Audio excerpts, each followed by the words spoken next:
Hello, everyone. Welcome to the first ever virtual Crane Research Forum. My name is Janelle Williamson, and I am the administrative coordinator here at the Crane Center. And we are very excited to have you all here in our audience for our first research forum of the fall, and even more excited to have Dr. Harrison as our teacher today. So before we introduce Dr. Harrison, I'm going to go through some practicals about this recording. So first of all, this is being recorded, and we will send this recording and the speaker slides to you all via email afterwards. Dr. Harrison is going to be speaking for about 45 minutes, and then after that, we will have time for audience question and answer. So for question and answer time, please use the Q&A feature. And in that feature, you are able to submit questions and also see the questions that the other audience members are submitting. And you'll be able to upvote questions that you want to hear the answer to, so that when we're in Q&A, the most popular questions are being answered first. If you have a comment rather than a question, please use the chat box feature. We'll be monitoring that and having conversation on there. And you can choose to send either just to Dr. Harrison your comments, or you can choose to send it to the entire audience as well. So make sure you choose where it's being sent. Also, at the end of the webinar, you will be redirected to a very, very short survey that informs future Crane events. So please, when you leave the meeting, take a minute or less to fill that out for us. And now I am pleased to introduce our speaker of the day, Dr. Dorian Harrison. So Dr. Harrison is an assistant professor of teaching and learning at the OSU Newark campus. As a literacy researcher, her research interests focus on equity issues in literacy education, paying particular attention to how race, class, and language affect teaching and learning. So drawing on her personal experiences as a K-6 educator, she seeks to encourage critical approaches to literacy in the classroom. Her other interests include the role of diverse literature in supporting multilingual learners. She also supports pre-service teachers as they develop their understanding and skills related to literacy instruction for a global world. Dr. Harrison teaches undergraduate and graduate courses in reading and language arts methods and graduate courses related to literacy. And so today, Dr. Harrison is here to present her research on what can we learn from after-school programs about literature, ELA instruction, and relationships. So let's welcome Dr. Harrison. Thank you. All right, let me go ahead and see if I can get my screen share started. I do not have permission to share.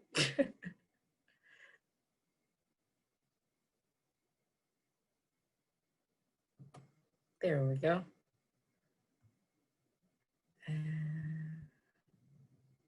Thank you, Janelle. Let's go ahead here. Excuse me as technology seems to do what it does in 2020. There we go.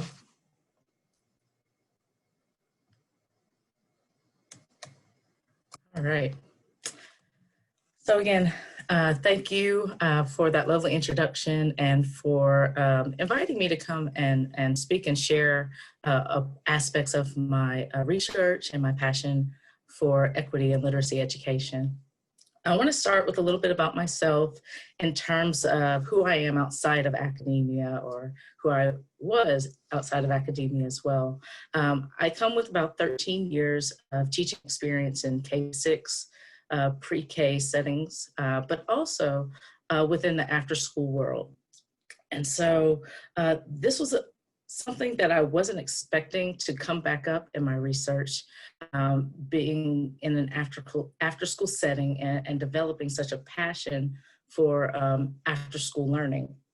And so this is a picture of myself before the dreadlocks with my first group of kids that I developed an after-school program with in connection with one of my sorority sisters. And so not only was I teaching, but also directing and leading children through after-school efforts.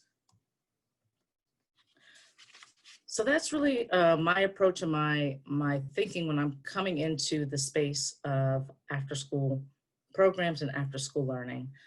So again, the title of my talk is What Can We Learn from After School Programs about Literature, ELA Instruction, and Relationships. And I want to use today not only as an opportunity for me to share what I learned and how I came to understand a culture of learners, but also as a time to engage with you all about what does it really mean to learn within after-school context.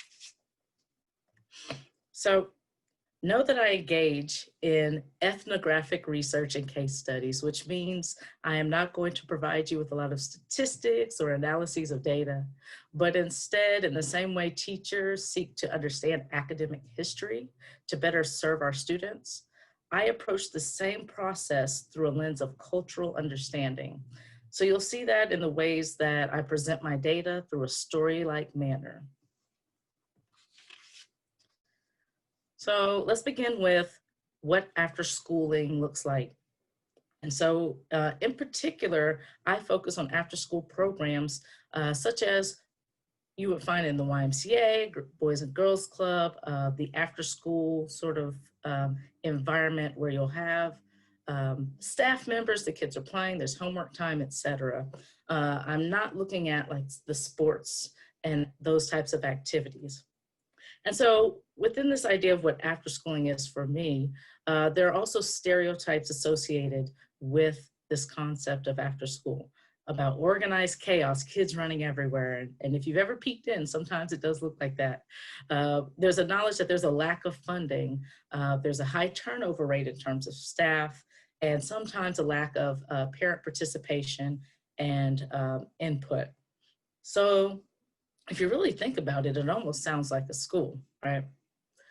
But there's another aspect or layer to that community. That's funding and who is being served. So let's start with who's being served. In 2014, we find that an estimated about 10 million children were participating in after-school programs nationwide. And if we're taking a closer look at the demographics and disaggregating that data a little bit more, we find that African-American children and Latinx children are twice as likely to be found participating in these programs as compared to their white counterparts. In addition, there's a large number of children still waiting on services to be made available for them. So in the context of where I was situated for my study, it was in Illinois, where we found that for every one child that was in a program, there were still 2 waiting to get in. In addition, I took a peek at Ohio just to see what that was looking like. And here in Ohio, we see a similar pattern with for every 1 child that's in a program, here 3 are still waiting to get in, and still finding the same African-American and Latinx children having higher levels of participation in these programs. Another aspect of this data is the fact that low-income areas have a lack of quality programs available. In addition, there are higher numbers of people waiting to get into these programs in low-income areas as well. Now let's talk about the funding.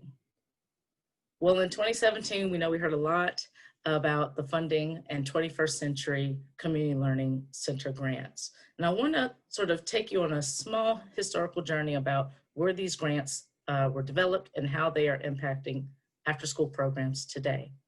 So this grant program was passed in 1994 as part of the Elementary and Secondary Education Act. And it was originally designed to be housed within schools, Title I schools in particular. And for all the children who came to participate, their family members, et cetera, could also come in and participate in the learning programs as well. So there was a focus on academic programs and outcomes. Now in 2002, under No Child Left Behind, states began to assume responsibility of disseminating the funds to the appropriate programs. So these programs didn't have to be located necessarily within a school, but instead it was a focus on the populations that were being served. So again, looking specifically or thinking about the African-American, Latinx families and children who would be assumed to be getting or having access to these types of centers. So 3 goals are associated with these 21st century grants, one being academic achievement, and then supplementing academic programs that you would normally see in schools and providing additional education services to families. And so what this means is that these after-school programs are receiving these grants under the premise that they're going to design activities that promote these 3 core goals.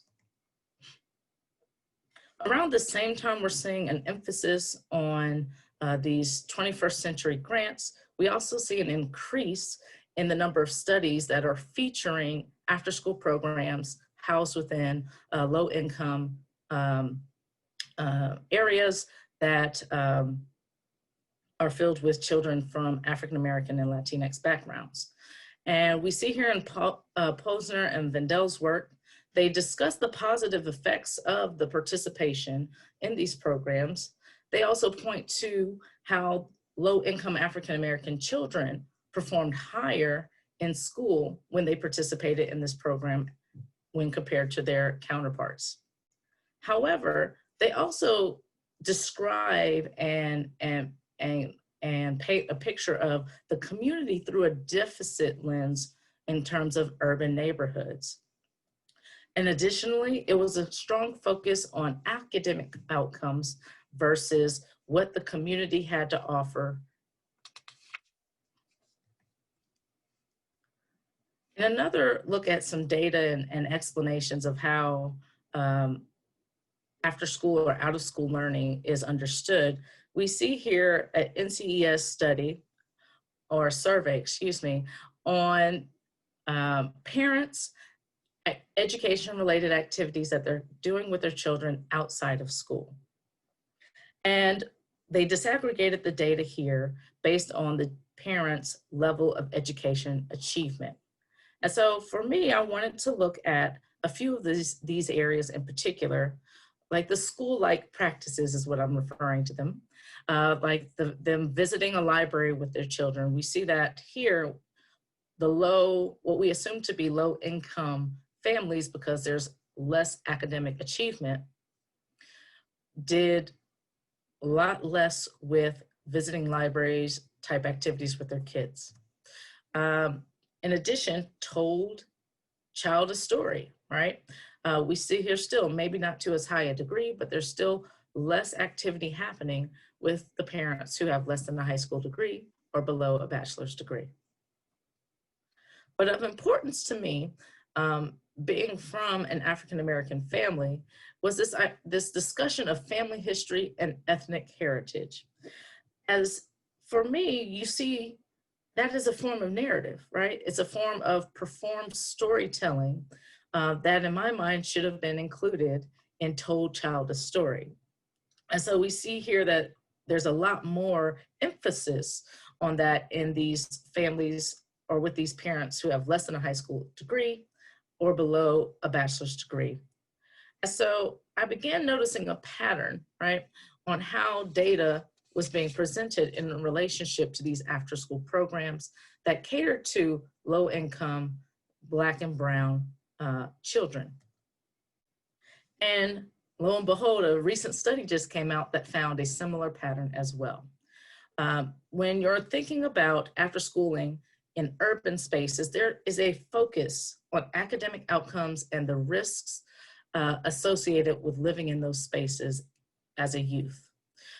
They question whether it's worth the investment and if there are academic benefits to be had.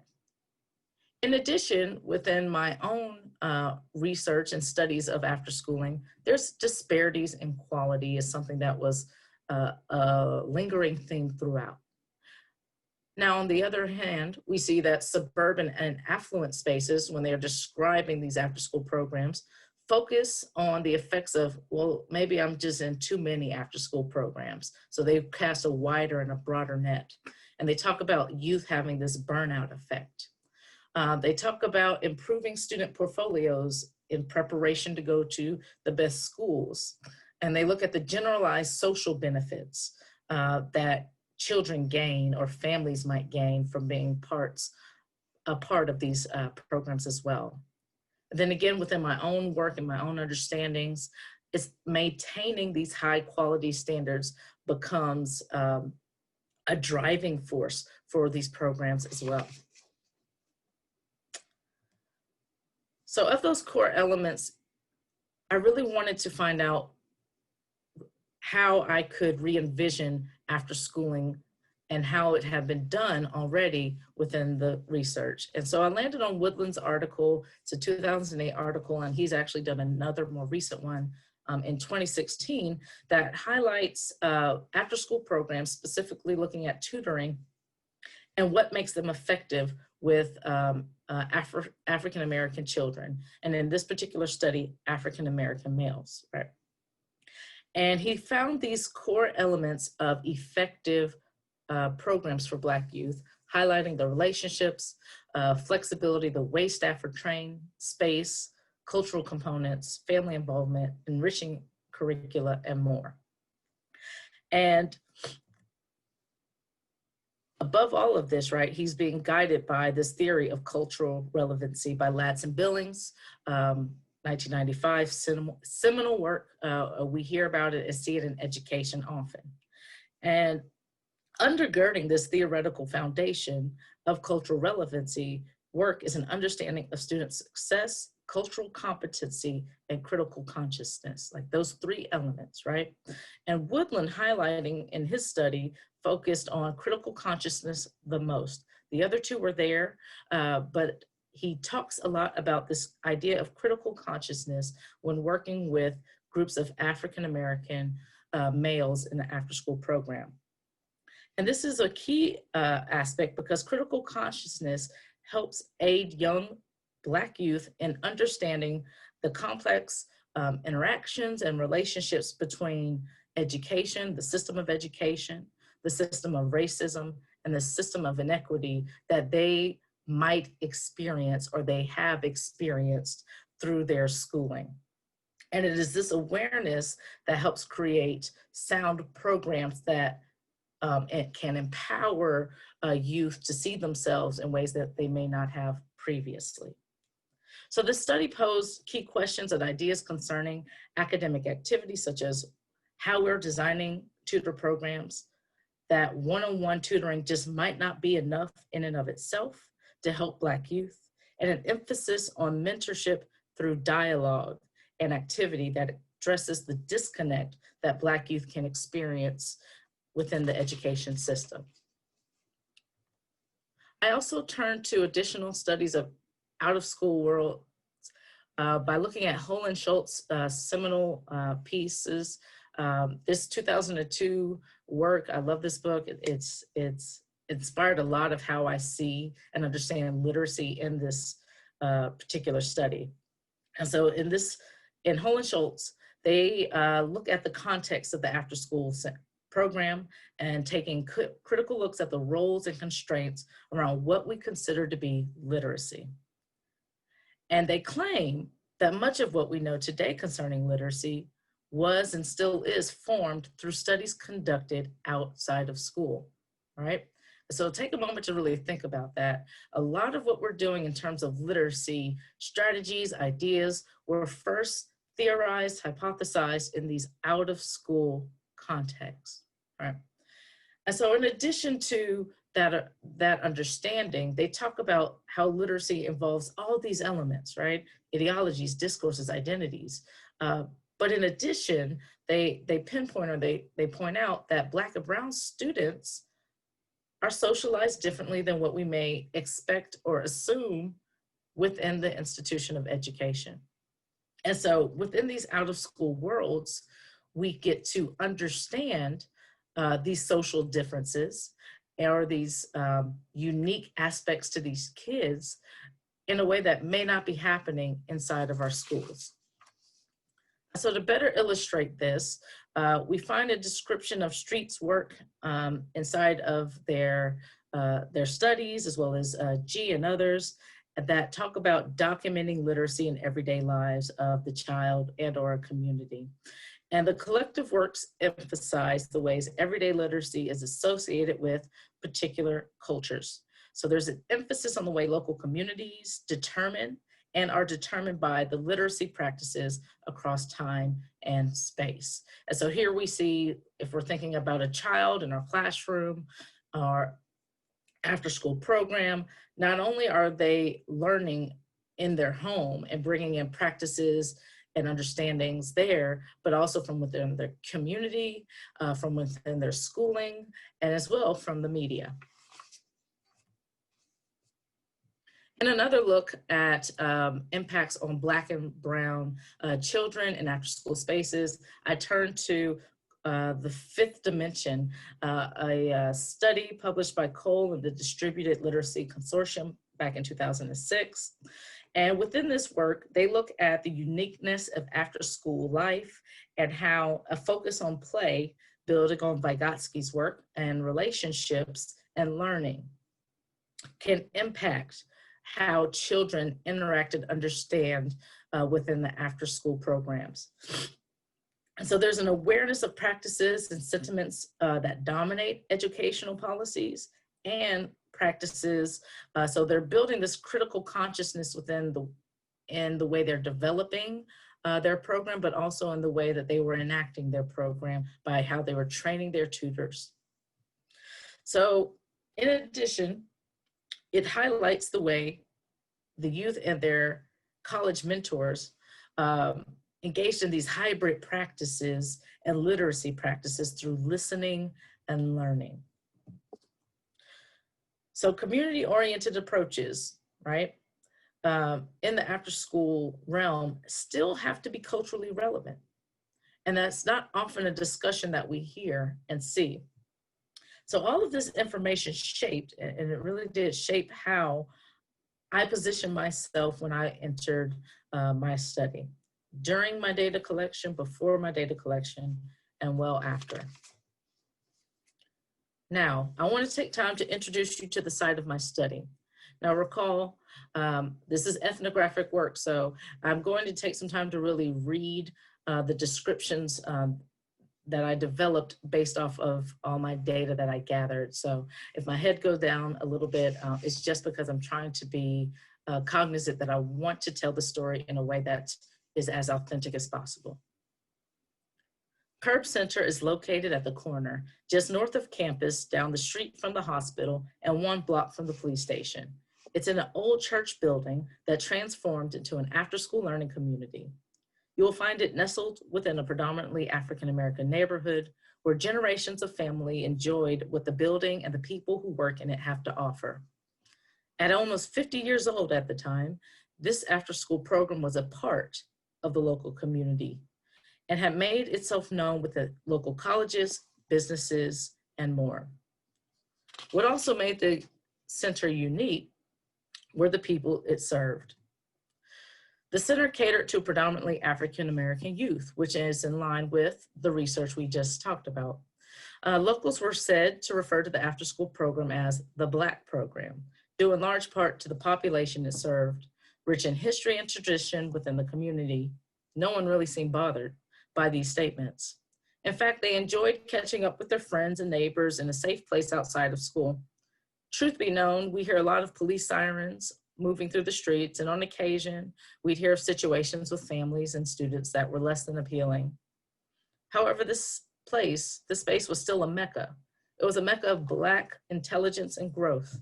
There were children walking over a mile to come and fellowship through sports and games on the weekend, youth actively giving of their time to participate in fundraisers to help fund the different activities.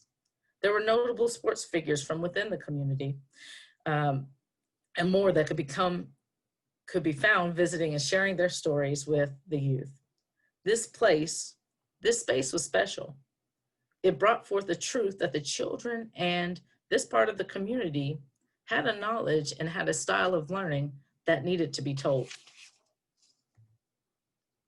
Well, fast forward multiple months into my data collection. It was January 2017 and I was well into my data. I had my focus and I was there. I was in the games room with the staff, interns, and more on this day. Students from the local university who were new interns had come in to learn more about the programs and participate in the weekly meeting. People were chatting amongst themselves as the director and chief operating officer stood to start the meeting. After some brief introductions, the COO stood to discuss programming, implementation of programs, activities, and outcomes. Then he said something that still stands out for me today. We are not a school. Now, it may not seem like much, but for me, it was a profound statement to be made. Within my observations up to that day, using a very teacher-like lens, I had made so many connections between what was happening out of school to what I had known to be true in school. So no, he was telling us, this is not a school. This will not be a school, and it has not been a school. This statement continued to echo in the back of my mind, and it would not be silenced. These are those moments in education, in research, in qualitative research, where we have to listen, reflect, and sometimes find a new point of focus. Yes, I said that, a new point of focus at this stage in my data collection. So that's what I did. I listened, I reflected, and I changed my focus. So my focus then involved looking specifically at literacy events and literacy practices a little more deeply than I had been previously, and to stop really using that teacher lens that I was coming into this study with. And so I looked to the work of Barton and Hamilton and their descriptions of what literacy practices and literacy events are. I'm going to offer you this example of what I mean. So with literacy events, I'm thinking about, say, morning meeting. You have all your children sitting on the carpet. You're going over the days of the week, the weather, whatever you might be doing in that meeting. So that's your literacy event. It's observable. It's part of an activity that's situated around a literacy activity, right? The dialogue, the reading. Versus literacy practices being what people do with literacy, the cultural ways of engaging within that event. And so I'm looking at how I had my students do different, let's say, the chants, or it might be the way that my students are supposed to respond to me in a certain way, or the way I'm displaying, right, let's say your morning meeting chart or whatever. Or it could also be how I position myself above the children while they sit below as a practice of being a teacher and students in that literacy event. So in thinking about the relationship between literacy events and practices, I developed a more focused approach to examining literacy in the context of the after-school space. So I was thinking about moments of shared reading because I had seen this happening across the Curb Center, and I wanted to learn more and dig deeper. Moments of shared reading during the Tudor program mirrored a lot of what I was seeing in school-based learning practices. So this is what I wanted to focus on, a tutor program. So I want to reemphasize again that there were other literacy practices related to reading happening. So I did filter down to the tutor program. So the tutor program was designed to identify youth who were in the after-school setting who are 1 to 2 years behind in reading. There was a literacy specialist hired who developed a plan of study for each of the recruited students. The tutors were then recruited and trained on the curriculum, and then were paired with their tutee for a period of 3 months or more. The shared reading lesson had the following practices associated with it. They modeled reading, adaptations to the reading environment. They were told to sit side by side versus in front of one another. Access to pre-selected text based on their reading level, And then depending on where they were, some of the children did the segmenting of words to help them with their phonics development or their reading multisyllabic words, right? Some of them were sight words. Go fish games with those sight words. Choral reading was also being modeled and scaffolded. And there was always a focus on a comprehension strategy that was supposed to be modeled by the tutor and then practiced alongside the tutee. And throughout this model, you saw an emphasis on positive reinforcements. So who were the tutors? Well, it was a mixed group of different types of students or retired teachers. But an interesting fact is that it was still matching what we normally see in the field of education. The tutors were predominantly white, and then as well predominantly female. On the youth side during this time, the tutees or the youth were between 2nd and 7th grade. All were African American. There were 16 males and 9 females. And this was across 2 towns and from multiple schools. So I captured within this tutor program multiple cases within my data collection. But for this presentation, I want to focus on one case in particular, Sam. Sam was in second grade at the time of this study. He was identified as a reluctant reader, not an excellent student, but he put forth strong efforts in his work.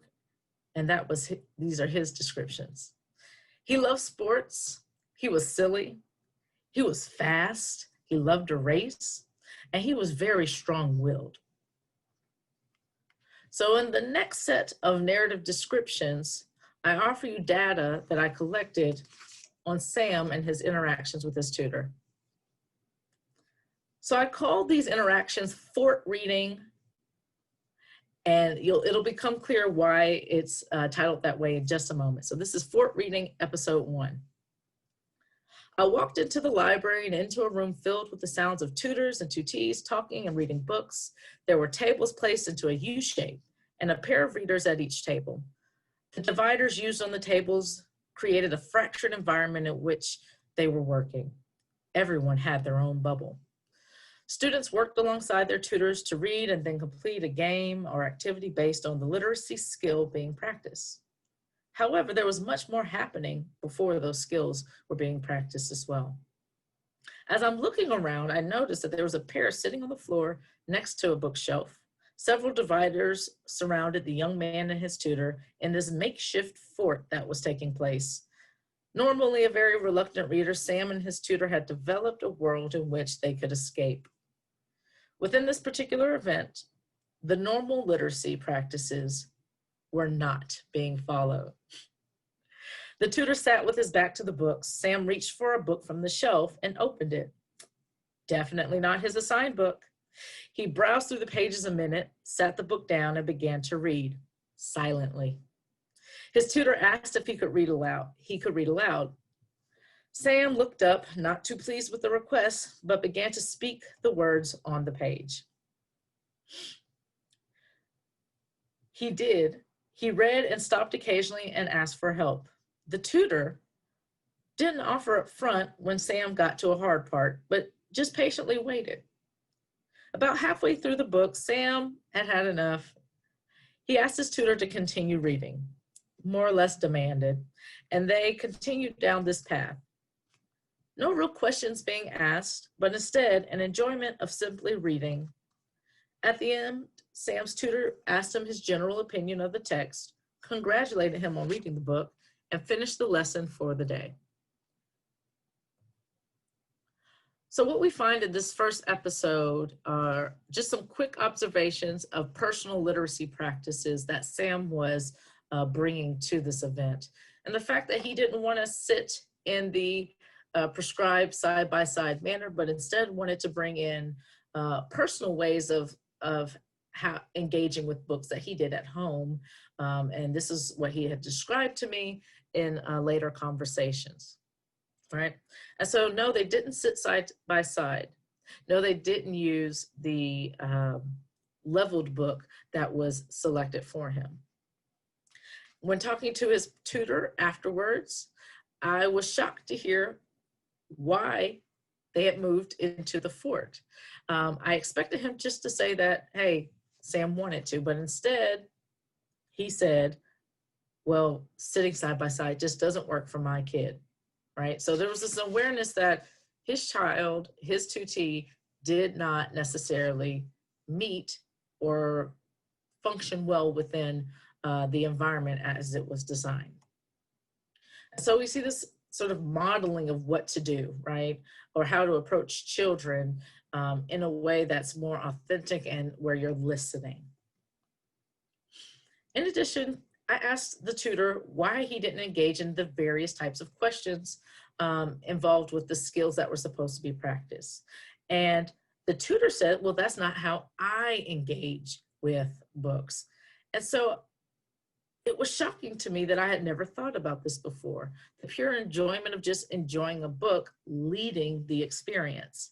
And so for the tutor, he was bringing in his own ways and practices of engaging with text into the environment as well.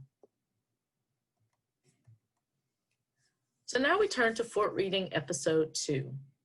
I want to offer you another description of Sam and his tutor.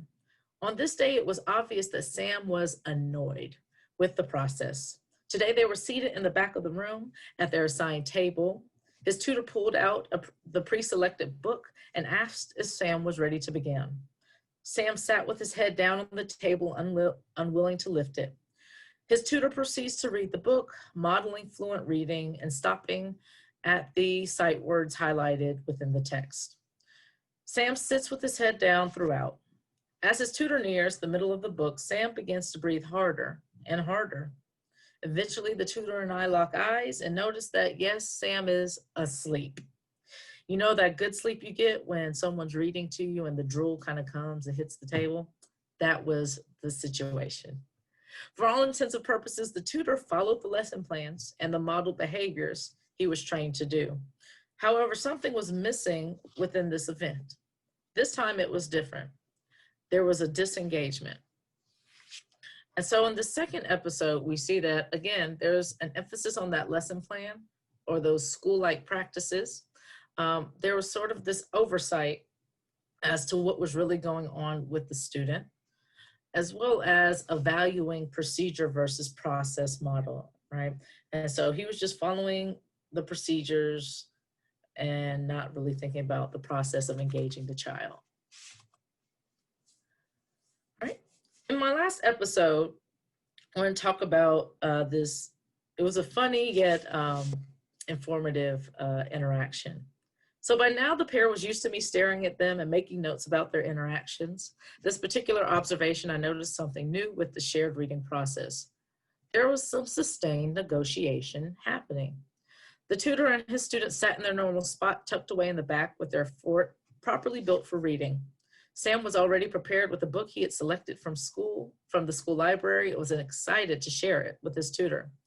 Even though the book has been banned from a number of districts around the country, he brought it in anyway. Yes, ladies and gentlemen, Captain Underpants, the graphic novel of the century. He proudly touts his book, shaking it back and forth, and opens it quickly to begin reading. Today, Sam has assumed the role of the tutor, and the tutor is actively listening and participating.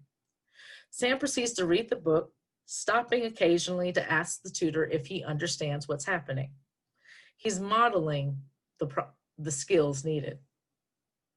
The text, Captain Underpants, is above his reading level, so he does have to pause frequently to ask for help. However, he is still in the lead. So let's think about the tutor's approach to these 3 episodes, right? What I found was some similarities in what I had read in Cole's 5th dimension work, in another study that was part of that consortium, La Clase Mágica by Vasquez. And in their descriptions of after-school programs in a tutor-like setting, there's an emphasis on relationship and play. the relationship that the tutors are building with the youth, and the playfulness that should be involved with the activities. And so our tutor in these 3 episodes is showing relationship and play with the blending the blending of school and after school practices, cultural competence that he's bringing, the critical consciousness that he's also bringing, and his emphasizing student success.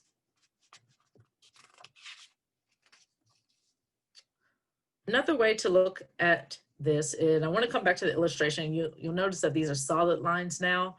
It was just because it was a little too busy, and you'll see here in a second. We want to then focus on how I could graph or see these literacy practices and events that were occurring using the same model. And we see here that the environment, right, that was being created by the tutor program was, yes, leading the event. However, Sam brought in his own understandings of how to engage with text and how to essentially change the environment to being a fort, a place of comfort, just like he had in his own home. In addition, book selection. For Sam, he really liked to have the choice of books. That's what motivated him to read. And so, again, not doing necessarily what the Curb Center or the tutor program had promised with the shape of the activity, but instead he allowed himself to have that agency and the power to choose his own books to guide his own learning. In terms of the tutor, looking at the procedure approach that was being negotiated throughout, as well as his understanding of the adult-child relationship, emphasizing wanting to know Sam more and getting to experience, a different way to engage with text. Sort of this imitation, right? In that middle section, they're learning, they're seeing other practices, but there's also an imitation. And you see this especially when Sam becomes the leader, right? In that last episode where he is leading the literacy event, he is guiding his tutor through shared reading. And these points of sort of imitation, right, is this what G calls this way that newcomers pick up tacit knowledge through participation within the community. So as much as Sam was learning about reading and about his tutor was also learning about Sam, his community, his culture, and experiences with text.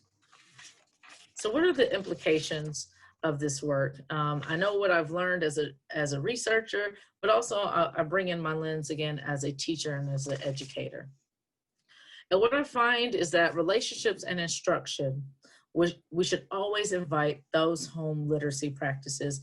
And I know this is nothing brand new, but it's just being re-emphasized within this work, that we want to give students the opportunity to bring in these home literacy practices so they know their cultures and their experiences are also a part of the learning process, whether it's out of school or in school. Our choices and strategies and approaches, we must understand as well, are biased. I know that a lot of the choices and ways I engage with children in my classroom, now that I reflect on it, could have been better. I did a lot of things because those were my experiences. That's how I felt it would be best for my students. But instead, taking a step back and looking for these points of negotiation that we can have with children during these learning events. And having this seek first to understand mentality, sort of exhibited by the tutor in this instance, and as well as an understanding that the curriculum provides an outline. It's up to the individual teachers, educators, tutors to make that outline work for the community of students that they are engaging with. Then we're looking at relationships in terms of literature. Reading levels have a purpose, they do, but as we saw in these examples, Sam never really wanted to engage with the texts that were at his level. In fact, he called them baby books. And so he continued to read texts that were harder for him, but made the same amount of growth that the other children did at the end of the program. So really thinking about what is the purpose of the reading levels as it is connected to the activity. Also thinking about the motivation, right? So if they're allowed to have more choice, then they might be motivated more to read. And a cultural awareness recognition. All right. That ends my presentation, and I am looking forward to hearing from you all. Awesome, thank you so much. So yeah, if there are any questions, again, feel free to put those in the Q&A. While we wait on those, I had a question or two, so we'll see how much we get through. So yeah, I really noticed that you emphasize this importance of learning being culturally relevant. So I was curious, in your experience as, you know, a professor teaching pre-service teachers, how do you emphasize that with, you know, soon to be teachers? What are your strategies in making sure they're prepared for that? Oh, that's an awesome question. For me, I like to do this immersion, right? First and foremost, colleges of education are not filled with people who necessarily look like me, right? And so for me, that's part of the experience, is the fact that I've entered this space, and the way I interpret and understand research and theory is through a different cultural lens than maybe those students are used to hearing and seeing. And so that's one of the first ways that I'm bringing that into training of teachers. But in addition, we have these hard conversations. I don't necessarily shy away from them. We have to be really aware of our experiences in the past and moving forward. And especially where I'm situated now in more or less rural Ohio, that push towards that global understanding is part of building the, I would say, part of helping teachers understand that there's a critical consciousness that's needed, even if you're in a location that's primarily, you know, homogenous. This work is not just for Black and Brown youth, it's for everyone. And so with starting with that foundation and not understanding that it's about building global awareness as well.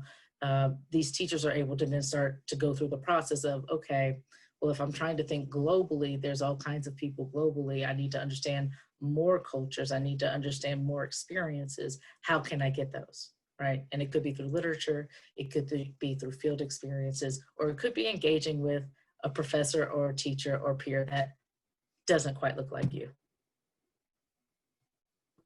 That's great, thank you. You're welcome. I think that's a heavy topic right now in our college of how do we, prep teachers for the reality of the environments in our world in America.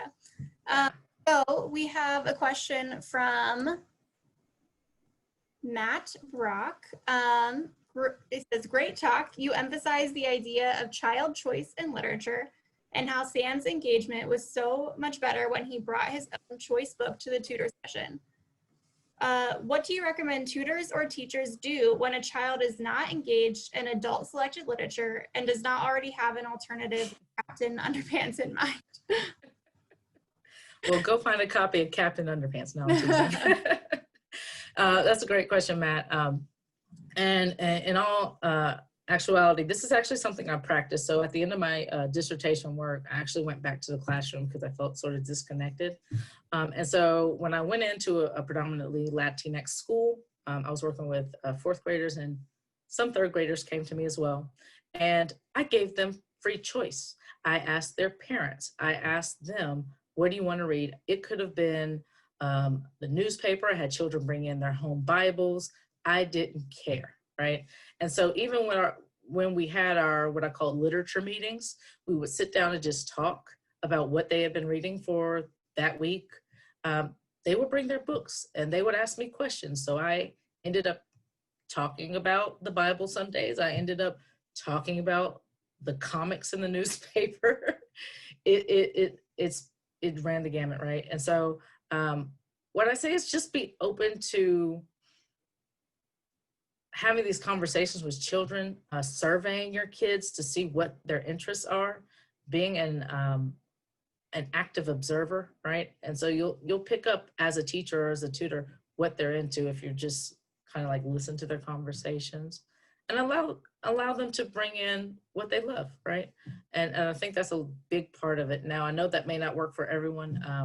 I have an unconventional approach to teaching, more or less, but having them just bring in whatever gets them motivated, gets them started, so that maybe down the road they'll be a little more open to those suggestions.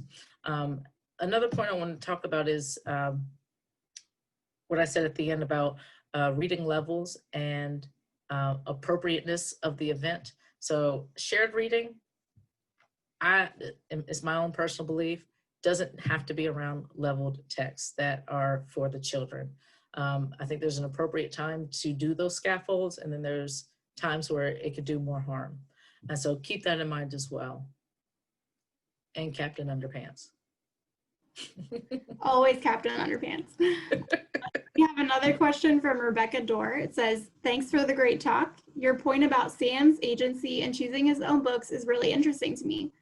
I wonder if you could speak to the diversity of the characters in the books that were provided and whether characters represented the racial background of the children in the program. How do you think this might play into reading motivation? Awesome. Great question again. In this particular case, at the program at Curb Center, a lot of the books that they had received were donations from retired teachers, et cetera, families who just wanted to get rid of their books. And in all actuality, there's a pretty diverse mix, right? And then with the grant money they had received to put the program together, they were able to purchase a lot of books. So there was a good variety of representation in the text, because the literacy specialist who was putting this together was cognizant of that research and the cultural understanding that was needed. And for Sam in particular, sorry, I have to remember not to say his real name. For Sam in particular, he just didn't. He wanted comics. He, I later found out, was an avid Fortnite reader, right? And he had his style. And so, whereas I don't want to say it didn't matter, right? And it didn't play a role, it wasn't observed in what I was doing at that time, that he was having that sort of disconnect, right, with the text in terms of his motivation.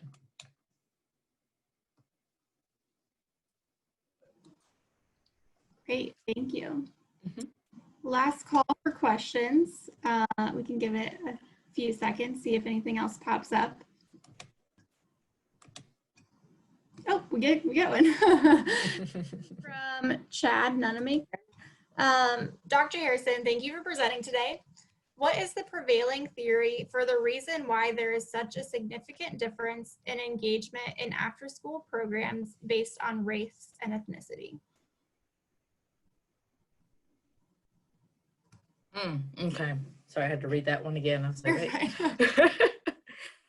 I would say, based on the literature as well as those observations, culturally relevant pedagogical approaches is going to be like at the top there, is that prevailing theory. In the more recent work that does not come into these studies with a deficit lens, I kind of like push those to the wayside. But I wanted to look at these descriptions of what worked, what went right, where they honored the community as well in their descriptions. And so from those culturally relevant pedagogical approaches were on the forefront. Those were the ways of understanding in teaching and learning that could produce the greatest effects and impacts for those children of Black and Brown backgrounds. Beyond that, I would say Vygotsky's work in play and relationship is also going to be one of those that you'll see repeated, especially if you're looking at Cole's work, La Clase Mágica, as well as Vasquez, I could list a whole lot, I'm sorry, Baquedano Lopez, etc. That's what you're going to see there is that understanding that, yes, you're going to do the scaffolds. They still talk about zone of proximal development, but also that emphasis on relationship and play as being just as important a part of the learning. Great. All right, we have another one from Carrie Thomas. As an adult who loves children's literature and picture books, which are obviously below my age level, I always want to read these books with students regardless of their age or reading level. Do you think it is okay sometimes to encourage students to give books that they think are, quote, baby books a try? Yes. And I think it's how you present it. I think that if you come into it as someone you enjoy the book just as much as you hope they do, it sets a purpose and a tone for that engagement with the book that is going to be like, it's going to draw them in, right? It's going to sort of engage them to want to dig a little deeper. In addition, because picture books are so complex, I know we sort of read through them, we'll do our comprehension strategy and sort of move forward. There's so much more you can unpack out of a picture book in terms of the artistry and the way they're designed, and having children try to replicate and extend their understanding of writing, right, associated with picture books as well. So yes, please, please, please, please use picture books throughout. And I am an avid reader of picture books as well. I have a lovely collection. That's awesome. I always make my nephew read all my favorite books. Even though I'm not. My excuse now is, I think my excuse now is, oh, I'm buying books for my child, but no, I'm not. Yeah, it's for you. Well, thank you everyone for coming. Just remember again, when you press leave meeting, to fill out our quick survey. And again, thank you so much, Dr. Harrison, for your presentation. Thank you as well. And to all of you who are listening, thank you so much.